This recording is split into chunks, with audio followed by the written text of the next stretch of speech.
જય હિન્દ, જય ભારત. સૌપ્રથમ તો આજે જણાવવાનું કે આજે વિરમગામ તાલુકાના નળ સરોવર પોલીસ સ્ટેશનની હદમાં જે કુમારખાન ગામ આવે છે એની અંદર કાલે લગભગ 300 થી 400 કુમારખાનના સરપંચ સાથે 400 માણસે જઈ અને નળ સરોવર પોલીસ સ્ટેશનની અંદર રજૂઆત કરી હતી કે અમારા ગામ કુમારખાનની અંદર સતત દારૂ વેચવાનું કામ ચાલુ છે અને ઘણી વખત સરપંચે રજૂઆત પણ કરી હતી કે તમે આવો, અમે તમને મુદ્દામાલ આલવી, અને એ પહેલા પણ ઘણી વખત આ દારૂના અડ્ડાઓ સરપંચ દ્વારા ગામ રેડ એટલે કે જનતા રેડ કરી અને પકડાયા હતા. પરંતુ આ બધું પોલીસની મિલી ભગતથી થોડોક 1 કે 2 દિવસ એ લોકોને જેલમાં રાખી અને તાત્કાલિક રિહા કરવામાં આવે છે. તો આપણે આગળ સરપંચ સાથે વાત કરીશું કે સરપંચ આના બારામાં આપણને શું કહેવા માંગે છે. નમસ્કાર સરપંચજી, કાલે જે કંઈ બન્યું બિના એ તમે વિસ્તાર રીતે માહિતી આપશો.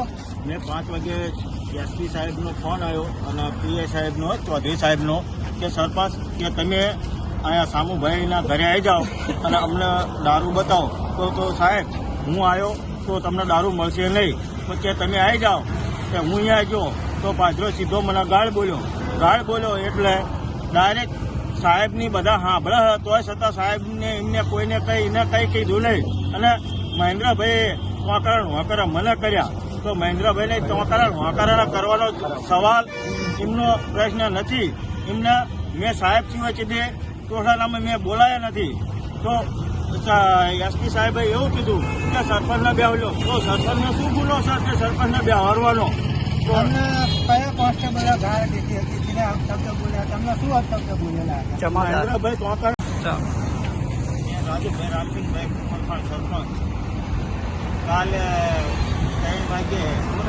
5 વાગે સાહેબનો ફોન આવ્યો, ચૌધરી સાહેબનો, કે સરપંચ સામુના ઘરે આવો. એટલે હું સામુના ઘરે જો.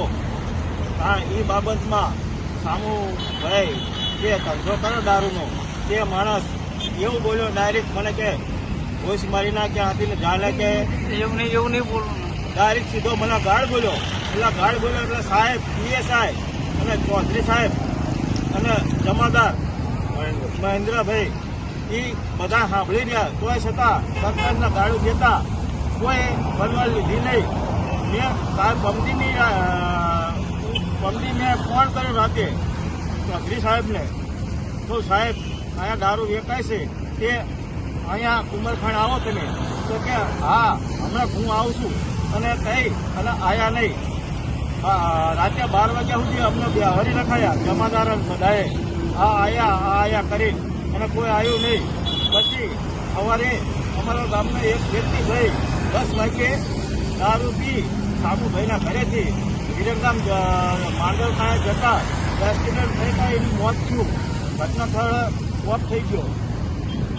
એ બાબત આવા 3-4 કિસ્સા બન્યા, પણ કોઈ વનવાલ લેતું નથી. પોલીસ સ્ટેશન મહેન્દ્રભાઈ જમાદાર આનો હપ્તો ખાય છે અને 4-5 વખત કોઈ પણ વ્યક્તિને લઈ જાય તો એ મારી પાસેથી કે ગમે એની પાસે પૈસા આપે છે. આ મહેન્દ્રભાઈની એટલી ધમકી છે. અને ગાળે બોલ્યા અને સરપંચને ચીરી કે મેં સાહેબ સિવાય મેં કીધે બોલ્યો નથી.